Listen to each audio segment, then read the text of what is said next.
Hey there, fellow book lovers and seekers of inspiration. Welcome back to our channel, where we embark on a journey of personal growth and transformation through the power of audiobooks. I'm thrilled to have you join me today as we delve into a phenomenal read that will unlock the secrets to harnessing the incredible potential of the coaching mindset. In this video, we're diving deep into a book that has captivated minds and touched hearts, The Coaching Mindset: 8 Ways to Think Like a Coach by the insightful Chad Hall. This book serves as a roadmap, guiding us to reframe our thoughts, shift our perspectives, and ultimately empower ourselves and those around us to achieve greatness. So, my friends, get ready to embark on a transformative journey of self-discovery and personal development. Together, let's unlock the extraordinary potential that lies within each and every one of us. Without further ado, let's dive into the wisdom contained within the pages of The Coaching Mindset: 8 Ways to Think Like a Coach by the remarkable Chad Hall. But before we begin, if you're new to our channel, make sure to hit that subscribe button and the notification bell, so you never miss out on our empowering book discussions. Now, let's get started.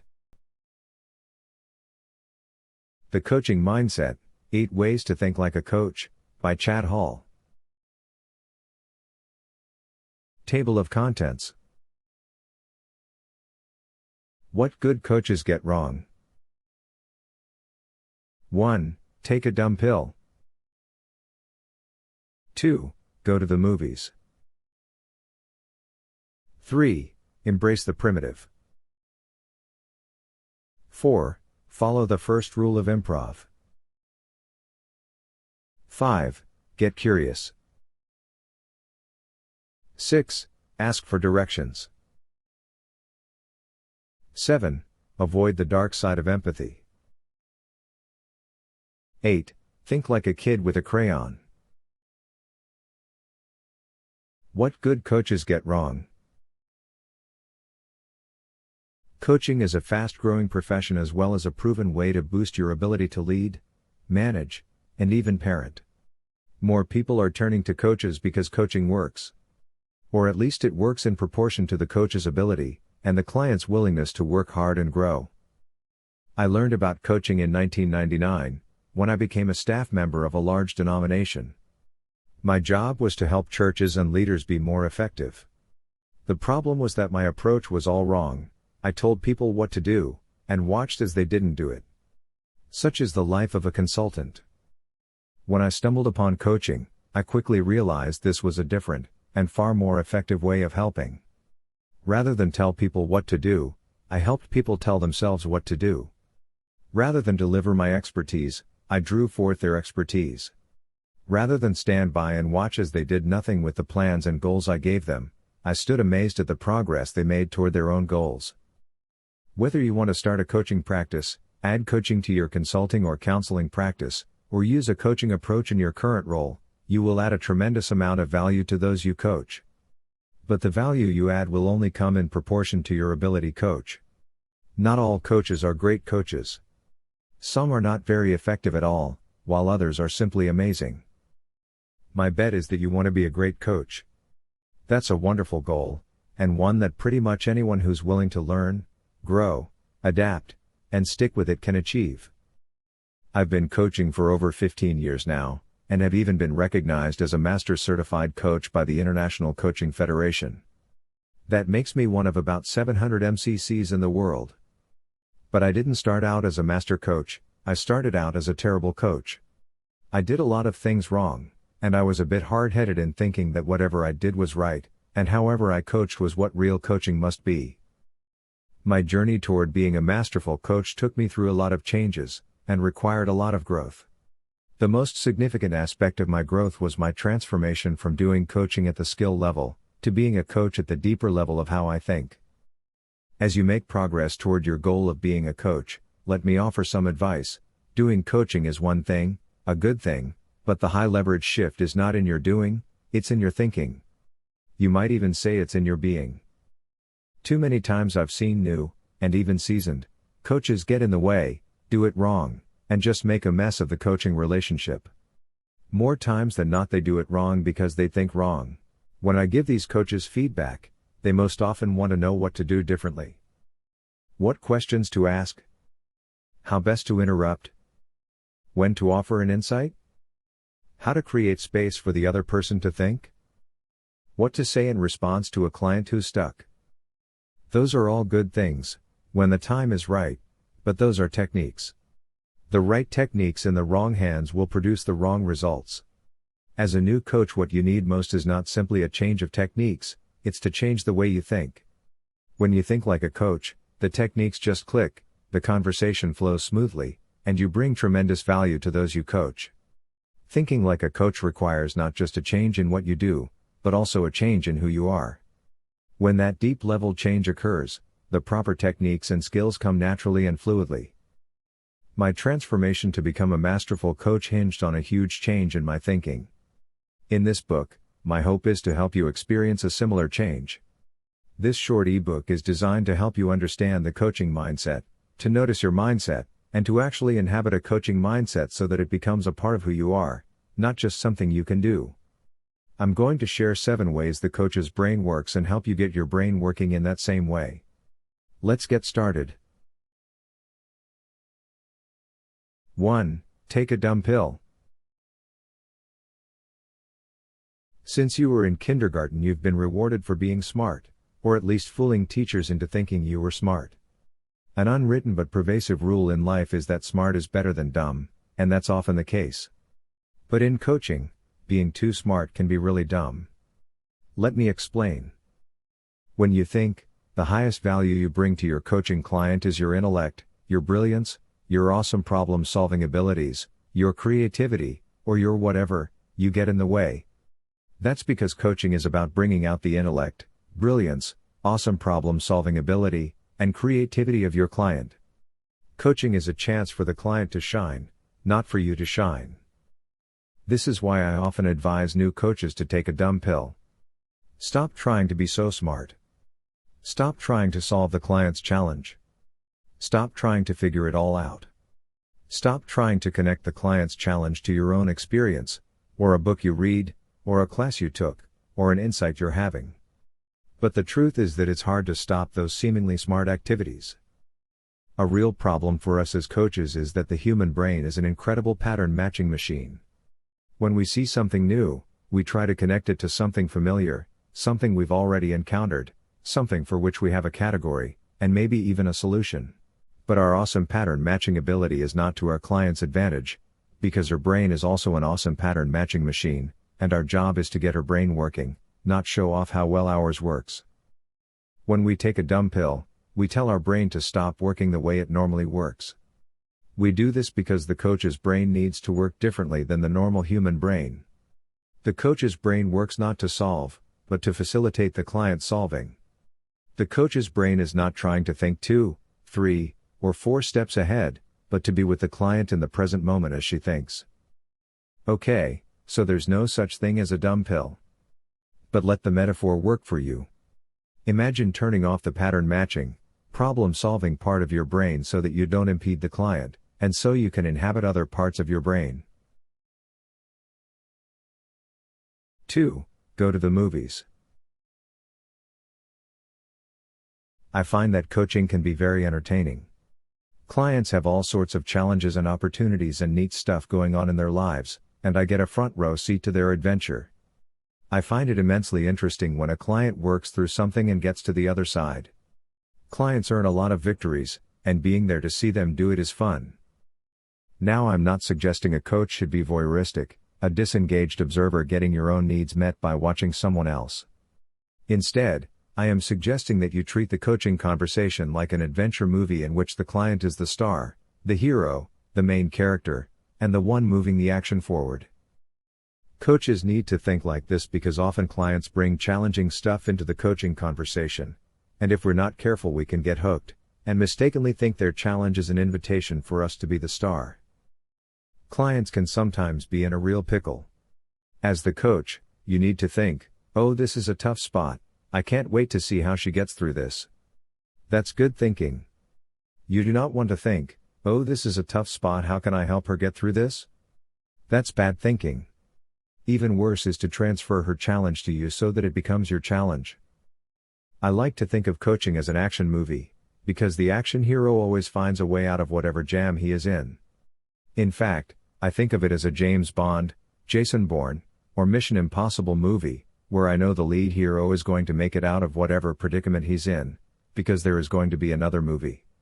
When I watch James Bond, I can relax, and let him do all the work of fighting the bad guy, escaping his captors, or cutting the right wire to deactivate the bomb.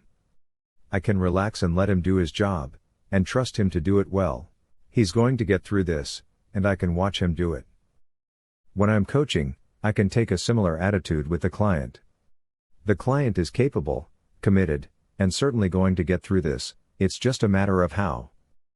Now the truth is that coaches do more than sit back, snack on popcorn, and watch the client work. We prompt and facilitate and engage the client, so she can do her best work. But we do so always with the conviction that the client is the hero, that she is capable, and that she will most definitely get through whatever challenge is in front of her. It's our confidence in the client, and our conviction in the coaching process that helps bring out the best from the client. You have to believe in your client.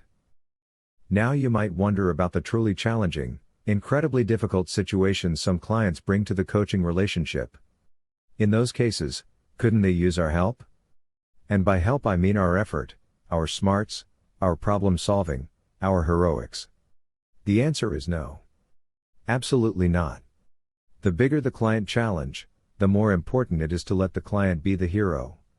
Truth is, it's no more challenging to coach someone who's facing really tough stuff, than it is to coach someone on a minor issue. In fact, it might be easier to coach the client who's facing the bigger challenge, because the bigger the challenge, the more open to new ideas the client is. Really tough challenges challenge our clients' old ways of thinking, and create the space necessary for growth and change. If the coach thinks the client needs the coach's help, and heroically swoops in to save the day, the coach will prevent the client from growing, changing, and saving his own day. And that would not be a happy ending. 3. Embrace the primitive. One basic rule for thinking like a coach is to not think too much. As mentioned in Rule 1, don't try to be too smart. This rule is a close cousin to that one. Great coaches keep their questions and their observations primitive. Here's what I mean. As the client is talking, you are thinking. And a little bit of thinking is okay. But as your stream of thinking keeps flowing, you generate more and more complex ideas by connecting things, the way you think things connect. In a way, your brain is constantly asking and answering questions en route to what you think is a good question or comment to say out loud. Here's an example. Let's imagine your client says he wants to write a book, but he's stuck. As soon as he puts that issue into the conversation, your brain kicks into gear, and you think a series of thoughts. Your stream of thinking might sound something like this. Oh, I wonder he means by stuck. Stuck probably means he's not writing even though he wants to and knows he needs to. I wonder what's got him stuck. I'll bet he lacks time or energy for the book, because he's got so many other things going on. So, it sounds like a matter of prioritizing. I wonder what we can do to help him make this a priority. After all that thinking, you might finally ask, what can you do to make this a priority? The problem here is that your question is the result of too much processing. A far better question would be the first question you asked yourself, what do you mean by stuck? That's a better question, because it gets the client processing the issue instead of you processing it. It's a primitive question, not a processed question. Now the truth is that we do a lot of processing without even realizing it. In our example, you might have done all that processing in a matter of seconds, in the dark fuzzy parts of your brain, where you don't even know you're thinking. Great coaches train themselves to notice their own thinking, and to stop or back up the thinking process, so they say simple, primitive stuff that invites the client to process. Why do we resist the primitive? It's almost like we have a kind of allergic reaction to not being in the know. In most of our conversations and relationships, when someone mentions something, a movie, a sports game, a technology device, or an event from the news, we want to already know what they are talking about. In other words, we want to be in the know, and we don't want to be out of the know. So, when a client says he's stuck, there's something inside us that doesn't want to admit we don't know exactly what he means by that. We mistakenly think asking a primitive question is a request for the client to explain something to us that we should already know. But that's not the case.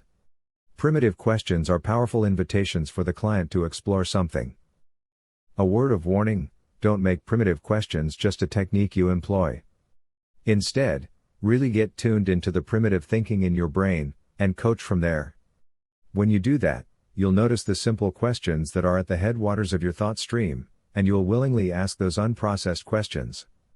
Now, to be honest, it takes some coaches a while to find those headwaters, and to spot a simple question. To get you started, let me share a few sample questions. What do you make of that? How should we get started? Where are we in this conversation? What about that is really important to you? What's a good way to unpack this? What's your decision-making process need to be? As I will mention later, I am not a huge fan of question lists, because they can be misused, but I'm going to trust you to use these in the right way, as a way to help you recognize the primitive questions in your own thinking. 4. Follow the first rule of improv. Improvisational comedy is that brand of comedy, in which two or more comedians make up their bit right there on the spot, in response to one another or the audience. And the first rule of improv, but evidently the fourth rule of thinking like a coach, is to go with whatever the other person just said. In improv, if the first person says, "Freeze, I have a gun," and the second person says, "That's not a gun, that's your finger," then the bit is dead right there. But if the second person says, "The gun I gave you for Christmas. I can't believe you'd use my Christmas gift against me," then the scene can continue to unfold in a hopefully funny direction. In coaching, sometimes we're tempted to dispute or disagree with what the client is telling us. Some would-be coaches are cut from a certain kind of cloth, that just makes them more likely to find fault, poke holes, or otherwise display a spirit of no. A coach who exudes no shuts down the coaching. No gets us nowhere. And the worst kind of no is the kind that indicates the client's topic is not a coachable topic. Whatever your client says, just go with it. Go with positivity, curiosity, and a spirit of yes. I'm not saying you should always agree with your client, or rubber stamp every idea he has, every perspective he holds, or every action he thinks he should take. I'm just saying that a great coach sends the strong signal that, whatever the client puts into the conversation can be dealt with well. I've witnessed way too many novice coaches get this wrong. I remember once when the client opened with, "I'd like to talk about a difficulty I'm having with my grown son." The coach responded by saying okay. But it wasn't a simple okay. It was a drawn-out, condescending, judgment-filled, okay. You know, the kind of okay a trend-worshipping teenage girl might say in response to seeing a man wear black socks with sandals. The coach might as well have rolled his eyes and said, "That's not a topic, that's your finger." As a coach, you have to see yourself as the client's partner. The two of you are in this together. You have to believe that and to demonstrate it. In fact, you will not demonstrate it if you don't believe it. So don't be a no coach, work to change your mindset to be a yes coach. When you go with what the client puts into the conversation, you create a positive emotional charge that helps create a trusting and stable relationship, into which the client can take risks, and do her best thinking.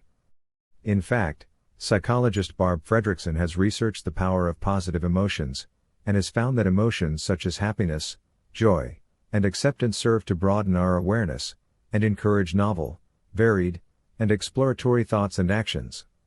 When you respond to the client with a soft form of yes, you send the signal to her that she can drop her guard, and safely explore what's really going on, and what new options are possible. Great coaches think, yes, even when you don't say it out loud.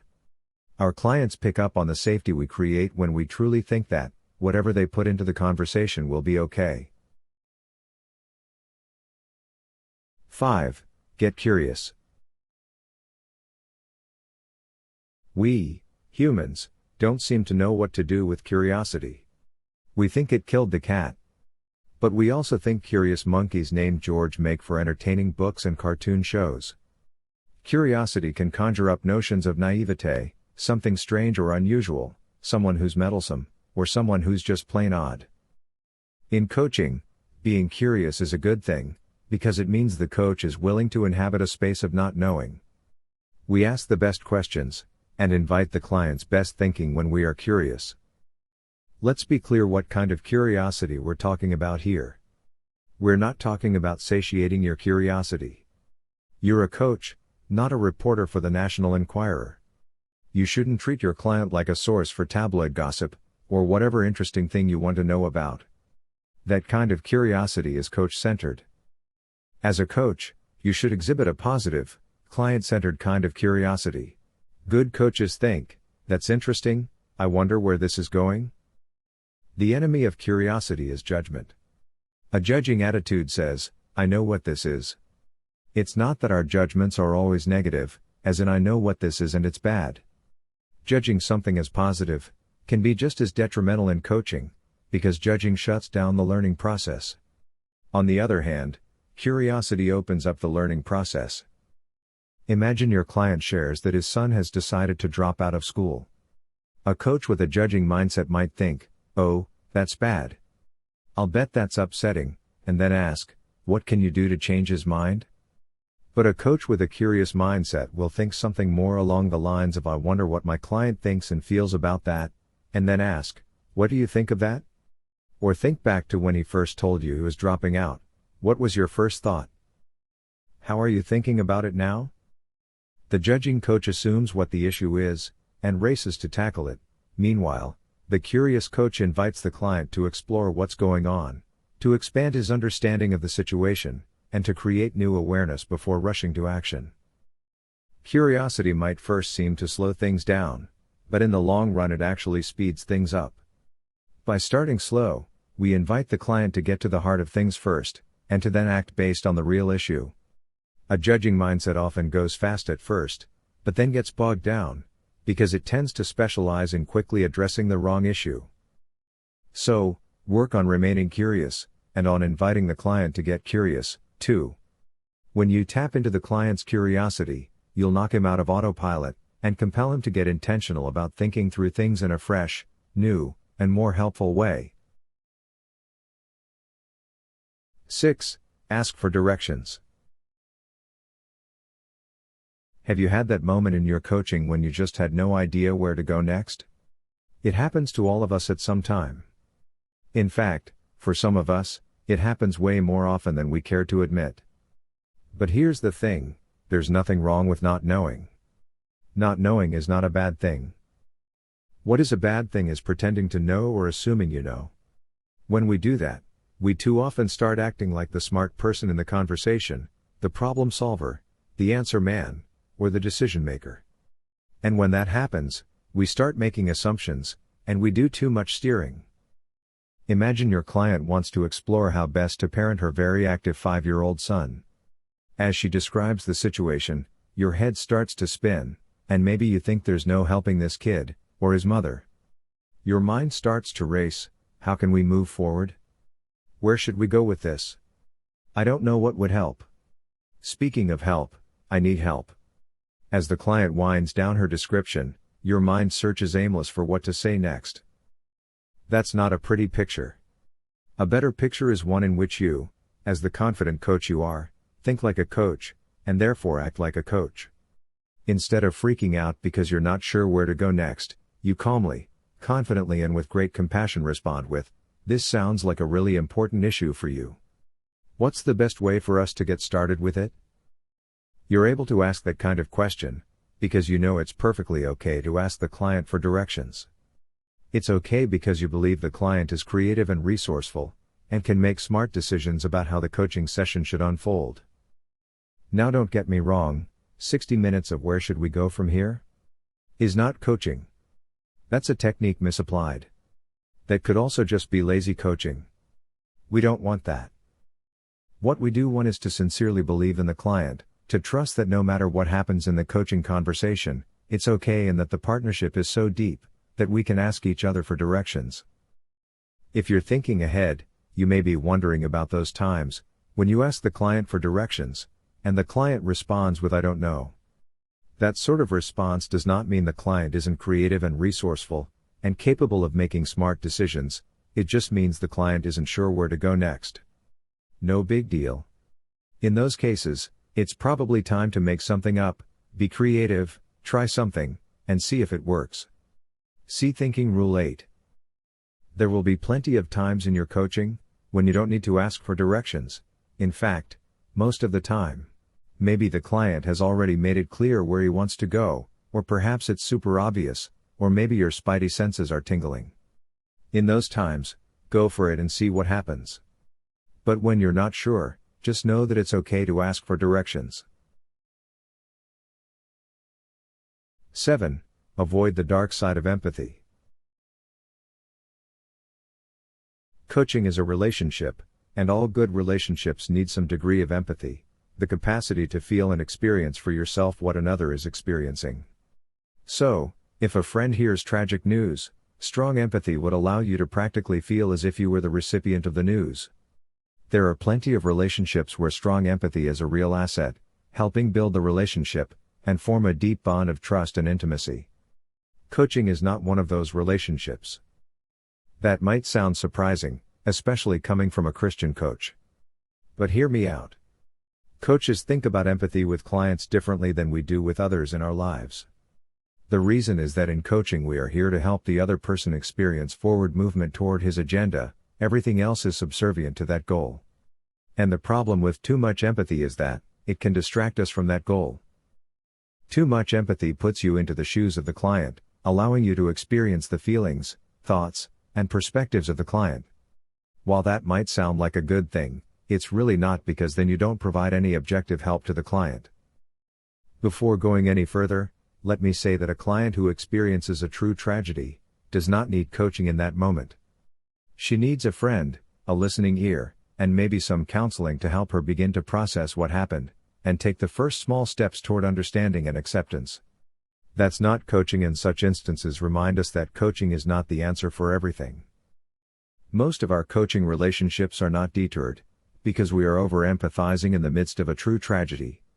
Rather, they get deterred when a client has a deeply held perspective, and we join her in that perspective. The dark side of empathy is that we can get trapped in the client's perspective. Let me give an example. Suppose your client is having challenges with his work supervisor. The client is perhaps angry with the supervisor because of a string of altercations and a history of bad blood. As the client begins to describe the situation, too much empathy would trap you in the client's perspective and feelings of the situation. You would see the supervisor as an ogre, and the possibilities for forward movement would get severely diminished, because you and the client are not stuck in the boss as an ogre perspective. In the same way, the client cannot see a way forward from this perspective. You would not be able to coach him to a new perspective, because you would have taken his perspective, feelings, and account of the issue as the truth. In this situation, your client has access to a truth, but not the truth. He has a vantage point from which he can see things that are true, but he's not omniscient, and can't see everything or all of what's true. Given his limited perspective, some of what he thinks to be true may be only half true, or even false. If you join him in his perspective, you fail him miserably. Your ability to remain somewhat objective is one of the greatest gifts you can give your client, because it becomes the bridge to greater insight. Now let's be clear, being objective does not mean you see things any clearer than the client. It just means you are not locked into the client's one way of experiencing the issue. Remaining objective means you can explore other perspectives, and remain open and curious. Your curious stance allows you to be of great help to the client, because from there you can invite the client to explore options beyond what his locked-in perspective affords him. In the example of the ogre boss, if you are able to limit your empathy, you can maintain objectivity, and invite the client to explore what else is going on. In essence, you can invite the client to step outside of his circumstance, and to look at his feelings, thoughts, and attitudes, instead of looking at the issue through them. Ronald Heifetz describes this shift toward a broader perspective as getting on the balcony. That's a good image. And to be doubly clear on this, you, the coach, are not on the balcony. Your objectivity merely enables you to invite the client to get on the balcony, where he can see himself and his situation more clearly. From the balcony, your client might recognize his supervisor's perspective, the client's, own bad behaviors, and how he's contributed to the situation. From the balcony, your client might reinterpret things, such that his boss goes from being an ogre to being a flawed human being, who makes mistakes and can be selfish, and is working to make his way through life the best way he can, just like the client. The client can notice and choose to believe all sorts of new things from the balcony, and he gets to the balcony because you think like a coach, and don't over-empathize. 8. Think like a kid with a crayon. Coaching is both an art and a science. As artists, we have to be fluid and exploratory, and willing to take risks in order to be most helpful to those we coach. As scientists, we have to experiment and investigate and also follow some protocols. When we bring both art and science into our thinking, we unleash the creativity and capability of our clients. Think about it, our world is now full of helpful technologies that did not exist 100 or even 50 years ago. The mobile phone, solar panels, and the internet make life better, at least for the most part. What every innovation has in common is that somebody somewhere had to think this stuff up. And to think it up, they had to think differently. Coaches invite clients to think different, to make stuff up, to be creative, to experiment, and to get outside the proverbial boring box. As mentioned before, we believe each client is creative and resourceful. However, in order to tap into the client's creativity, we also have to be creative. As the coach, we cannot rely solely on what worked yesterday or last week. We have to inhabit this moment with this client in this circumstance. Creative coaches shun standard coaching questions and procedures, in favor of customized questions and processes that fit the unique situation of the moment. Coaches are almost always outside the lines and off script. Take for example, where we get our questions. Lists of coaching questions can serve a valuable purpose, but one of the things I don't like about such lists is that some coaches lean too heavily on them. When this happens, the coach replaces her own creative ability for cooking up a new and fresh coaching encounter with a pick from the menu approach. Your client doesn't want formulaic coaching, and doesn't thrive when you pick a question from a list. Creative coaches do more than just ask creative questions, we are artistic in how we think. By the way, I don't mean artistic in the sense of a brooding melodramatic tortured artist. I mean artistic like a kid with a box of crayons. Some coaches use the metaphor of getting in sandbox, that playful and creative space where you're willing to try something, and if it doesn't work you'll just start over and try something else. Playful risk is a wonderful approach in coaching. When the coach is willing to take a risk, and invite the client to do the same, fantastic things can happen. Coaches think like artists, and we also think like scientists. Both are creative in their own way. Scientists experiment, they notice what works, and what doesn't work, and they seek to constantly improve. When you think like a scientist, you long to invent, and to make progress, and to discover. To be clear, both artists and scientists follow certain rules. The same is true for coaches. Great coaches know the rules. A great start is the Code of Ethics from the International Coach Federation, and within those broad outlines, the coach gets busy experimenting, creating, and taking risks. This seems like a good place for an example. Let's contrast boring, boilerplate coaching with something creative. Suppose your client wants to plan the perfect family vacation. The boring, inside-the-box coach might ask, "What have you thought of so far?" Or "What do you like to do?" Or "What would make it perfect?" By the way, that last question is not a bad one, it's just still kind of tame. A creative coach might respond by asking what the worst, most horrible, vacation from hell would look like. This kind of question gets the client's creative juices flowing, and forces her brain to approach the topic in a totally different way. Another creative response might be, "Okay, let's try something." Imagine you've returned from the vacation, all the unpacking is over, and it's a week later when a friend asks you about your vacation. Without mentioning anything you did or anywhere you went, describe the vacation in glowing terms. Notice creativity of the boundaries here, stipulating that the client cannot share what she did, or where she went, puts certain easy-to-imagine aspects of the vacation off limits, inviting her to stretch in her thinking to something beyond what and where. Who knows what she might come up with? Maybe she'd describe how close she feels to her family, or how the vacation saved her marriage, or how renewed she feels, or how motivated she is to live life differently. One word of caution here. Your goal as a coach is not to wow your client with your awesome creativity, or to express your creativity in a way that diminishes, or makes unnecessary his creativity. Just the opposite, your creativity invites, calls forth, and even demands his creativity. And there you have it, my fellow seekers of inspiration. We've reached the end of our captivating journey through the coaching mindset, 8 Ways to Think Like a Coach by the brilliant Chad Hall. I hope this video has ignited a spark within you, urging you to embrace the power of the coaching mindset in your own life. Thank you for joining me on this incredible journey today. If you enjoyed this video and found it inspiring, don't forget to give it a thumbs up and share it with fellow seekers of personal growth. And, of course, make sure to subscribe to our channel and hit that notification bell so you never miss out on our future audiobook explorations. Thank you once again for joining me. Until next time, keep reading, keep growing, and keep inspiring.